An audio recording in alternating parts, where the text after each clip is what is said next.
Selamat pagi, semangat belajar. Halo anak-anak semua, alhamdulillah hari ini kita masih diberi kesehatan dan kesempatan oleh Allah Subhanahu wa Ta'ala untuk belajar bersama dalam kelas online. Sebelum kita belajar, kita berdoa terlebih dahulu agar pembelajaran hari ini lancar dan dimudahkan. Berdoa dimulai. Berdoa selesai. Hari ini kita akan membahas tema 2, udara bersih bagi kesehatan, pada subtema 1, cara tubuh mengolah udara bersih. Kita akan membahas muatan bahasa Indonesia.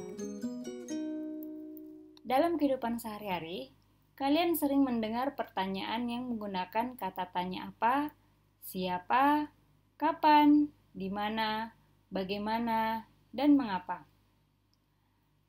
Contohnya, siapa namamu, apa hobimu, di mana alamatmu, kapan kamu masuk sekolah, bagaimana kabarmu. Nah, ini adalah contoh kalimat yang menggunakan kata tanya. Kata tanya itu apa sih? Kata tanya adalah kata yang digunakan pada kalimat tanya.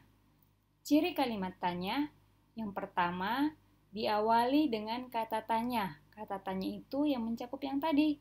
Apa, siapa, di mana, kapan, mengapa, atau bagaimana. Dan diakhiri dengan tanda tanya. Jadi setiap kalimat tanya akan diakhiri dengan tanda tanya. Fungsi kata tanya. Yang pertama, kata apa. Apa merupakan kata yang berfungsi untuk menanyakan sesuatu, baik berupa keadaan atau perbuatan yang berkaitan dengan isi atau inti bahasan. Contohnya, jika kamu bertanya, apa makanan yang sedang kau santap itu, Ali? Nah, jawabannya adalah, aku sedang menyantap lemper, Budi. Nah, ini merupakan fungsi dari kata tanya apa. Kemudian, fungsi kata tanya berikutnya yakni siapa. Siapa merupakan kata tanya yang berfungsi untuk menanyakan pelaku yang terkait dalam suatu kejadian. Nah, ini biasa disebut dengan orangnya, pelakunya. Ya, contohnya, siapa yang akan mengantarmu ke sekolah? Nah, biasanya jawabannya, yang akan mengantarkanku ke sekolah adalah ayahku. Ini fungsi kata tanya siapa. Jadi biasa kalau kata tanya siapa itu jawabannya adalah orang atau pelaku atau orang yang melakukan sesuatu dalam suatu kejadian. Fungsi kata tanya berikutnya yaitu kata tanya kapan. Kapan merupakan kata tanya yang berfungsi untuk menanyakan interval peristiwa terjadinya suatu keadaan. Kapan biasanya identik dengan menanyakan waktu. Ya. Contohnya, kapan perlombaan akan dilaksanakan? Jawabannya, perlombaan akan dilaksanakan pada tanggal 18 Agustus nanti. Ya, jadi kalau kapan, kata tanya kapan pasti menanyakan tentang waktu. Fungsi kata tanya berikutnya adalah di mana.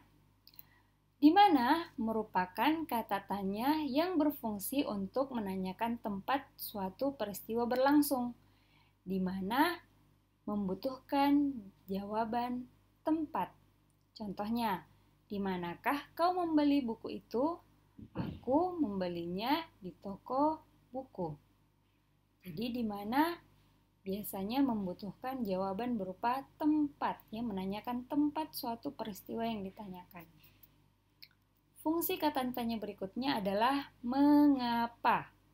Mengapa merupakan kata tanya yang berfungsi sebagai penanya alasan atau sebab sebuah peristiwa terjadi. Mengapa membutuhkan alasan?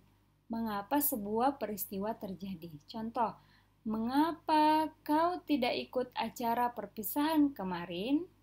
Jawabannya, Aku tidak mengikuti acara perpisahan karena harus menemani ibuku keluar kota. Jadi mengapa menanyakan alasan? Fungsi kata tanya berikutnya adalah bagaimana. Bagaimana merupakan kata tanya yang berfungsi menanyakan cara atau proses sebuah peristiwa berlangsung. Ya, jadi bagaimana ini menanyakan sebuah proses atau cara sebuah peristiwa terjadi. Contohnya, bagaimana proses metamorfosis ulat menjadi kupu-kupu? Nah, ini biasanya menggunakan kata bagaimana. Anak-anak, cukup sekian pembelajaran kita hari ini. Semoga bermanfaat dan semoga kalian sukses selalu. Wassalamualaikum warahmatullahi wabarakatuh.